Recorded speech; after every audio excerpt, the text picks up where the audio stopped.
Hey friends, welcome to the Black Eye. I'm Robin Black. Get it? Black Eye? That's actually not the dumbest idea I've ever had. But thanks for joining me. Since we got this podcast booth here at Fight Network, I do a podcast with my brother Ramdeen called 5 Rounds Today, and the two of us we love to chat fighting together. And I do a podcast with David Mullins, who is a sports psychology consultant called The Mentality of Combat Sports, and that is really, really fun to dig into that stuff. And the Black Eye podcast, I'm going to save just when I have a friend sitting here with me or when I'm really looking at the arts of mixed martial arts, at the artistic qualities of it, at the beauty of combat. That's what I'm going to save the Black Eye podcast for. So I'm really excited today because I dig into fighting. That's what I get to do for a living. And I analyze it, and I consume tons of it, and I study it, and I research it, and I train it to try to find, stories to tell and be able to get the beauty of it across to people. And when I do that, one of my very favorite fighters to watch in the whole world is Cub Swanson. And it's going to be a real thrill to get him on the telephone here in the Black Eye. So let's try to get him on the phone. Hey, Cub, how you doing, man? I'm pretty good. How about yourself? Doing good, man. Thanks so much for joining me on the Black Eye. It's a real thrill to talk to you again, man. No worries, man. I appreciate you having me on. Hey, when I watch fighting, particularly your fights, I'm seeing art in it. I'm seeing personal expression. It's like a painter or a writer or a filmmaker, somebody really telling a story. That's how I view it. I think that's how a lot of people view it. When you're actually in the fight, when you're competing in those 15 or 25 minutes, what's that experience like for you? Kind of get lost in the moment. And that's what I love about the sport. I feel like we train our body to be weapons. And at the end of the day, it's just me competing against another person. And there's emotions involved. And, like you said, we're trying to paint our masterpiece. And I'm trying to do it better than my opponent. And I feel like at the end of the day, that's why there's so much respect after the fight. Yeah, for sure. When I'm thinking about that, a painter or any other type of artist, it will take them many, many, many years to develop little tiny skills.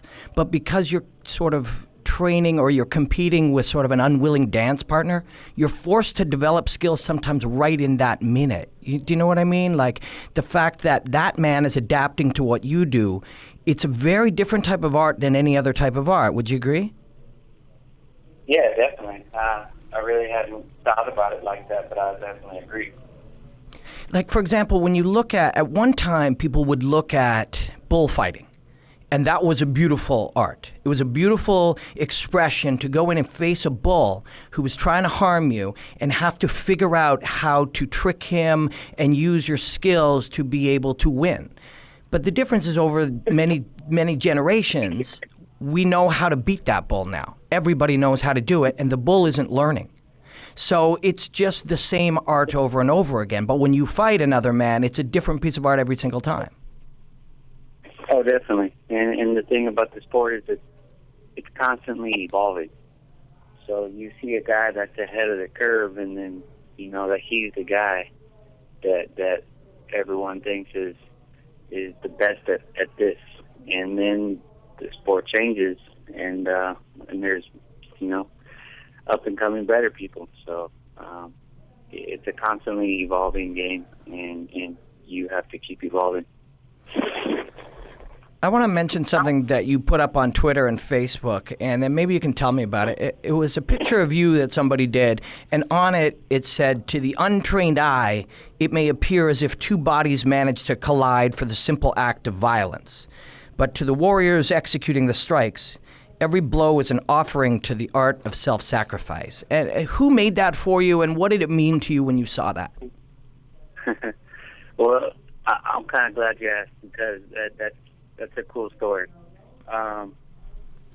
So I was recently went out to Austin to help on it promote their product in Whole Foods, and they were having South by Southwest down there, a big ordeal, and on my way back, I happened to sit next to this girl, and we got to talking, and turns out she's a poet, and she was, once we started talking, she was a lot like me. She was chasing a dream. The family wanted her to go to medical school, and she started asking me advice on how I pursued my dream.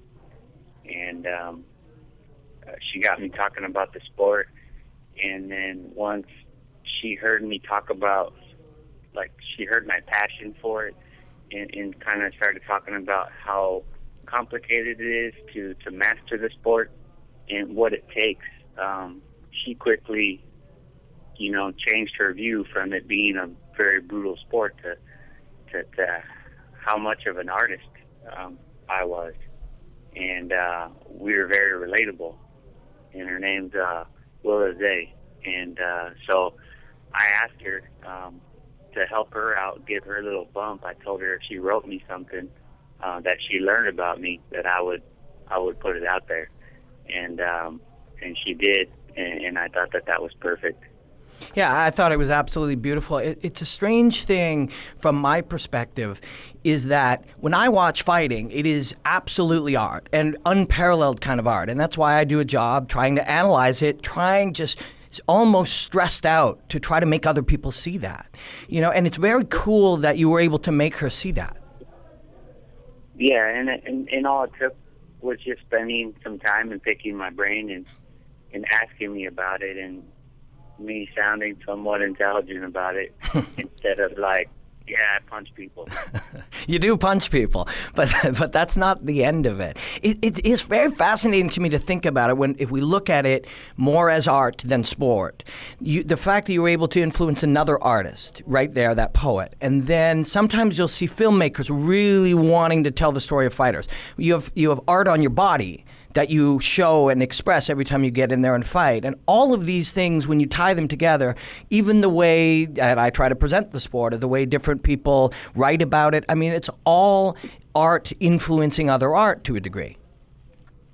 Yes, definitely. And, I've always felt, somewhat of an artist, at heart. I felt like I was that, but I couldn't draw.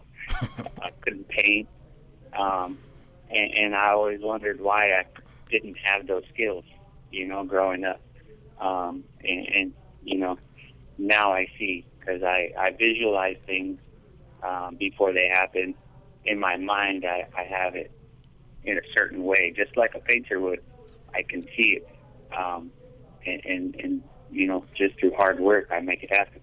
Yeah, that is wild. That's visualization. That's sort of developing the ability to express yourself as an artist. I mean, people will all watch gymnastics and say, "Well, that's art," or figure skating, and they'll understand that figure skating is art, or ballet, and they will understand that ballet is art. But for some reason, when you take two unwilling partners, each trying to express their own, to me, that is even a more, higher stakes art. But I hope that conversations like this and you putting up things like that, and putting that out into the world helps people see it this way. Yeah, and that's been a big thing for me just as of lately, because I feel like the sport is changing. I feel like we're getting a new set of fans, and I'm not super thrilled about it. And so I'm just kind of taking a step back and just put out what I want to put out, and I'm just going to keep fighting the way that I love fighting. But, I feel like it's kind of like that. They're looking for that reality TV, WWE, just dramatic, over the top acting before the fight. And to me, the fight is the art. Yes, the fights need to be hyped up. But at the same time, I don't want that to be the main focus. I want the fight. It's just watch the fight, and if you like it, you like it. If you don't, you don't. Yeah, we're eating the same steak here, man. I feel exactly the same way, and it is somewhat frustrating. But I can tell you there's a whole world of people. It may only be 20% of the people that consume fighting, but there's a whole world of people. I've found them just by building analytical breakdowns and expressing things in my little corner of the media. There's a world of people that don't get that from other fighters, from other sources. And if you're that guy and you express yourself honestly that way, what do you want? Do you want 1% of the big pie, or do you want all of the little specialized pie of people who are going to love what you do? And I think it's brilliant, man, to just be an artist and express yourself as an artist, because for every really shitty pop star there is in the world, there's one guy with a guitar that has 1 million of his own fans, you know? Yeah, for sure. And I'm learning that, I've been kind of seeing it as a blessing because, the fake fans and the people that just don't get it, they've been making themselves very clear, and I'm able to just block them from social media and really weed out the ungenuine fans. And so I appreciate that. And I like to hear from my real fans, the fans that I've inspired, the fans that just thank me for going out there and win or lose, giving it all I got every time. I love that, Well, Cub, count me as one of your very, very biggest fans, my friend, and it's a real honor to analyze your work, and it's a real honor to share your work, and it's a real honor to chat with you here on The Black Eye, my friend. Well, I really appreciate it, and having you analyze my fights has made me, continue to think and can try to continue to evolve, and I appreciate the criticism. And, it's an honor to see somebody that can tell my fighting just from watching me fight how much I'm putting into it. And for a long time, I didn't feel like anybody was seeing it. So I really appreciate that, and it means a lot. That means a lot to me, brother. Thank you so much, Cub Swanson, for joining me in The Black Eye. And, man, I look forward to seeing you fight again. I really look forward to chatting with you again. All right, man. It'll happen, too, April 18th on Fox. Make sure you enjoy it in there, man. I will, I promise. Cheers, brother. Thank you. Later. Well, that was a thrill. That was really, really nice to talk to a guy like that, and it's really cool to know that some of these fighters are real, true, fine artists like that. And that was a big thrill for me to talk to Cub Swanson about that topic. And let me know what you guys think. It's going to be a lot of fun. I don't know how often I'll do The Black Eye, 8 or 10 times a year, but it'll be fun. I'm glad you guys are here with me. Cheers.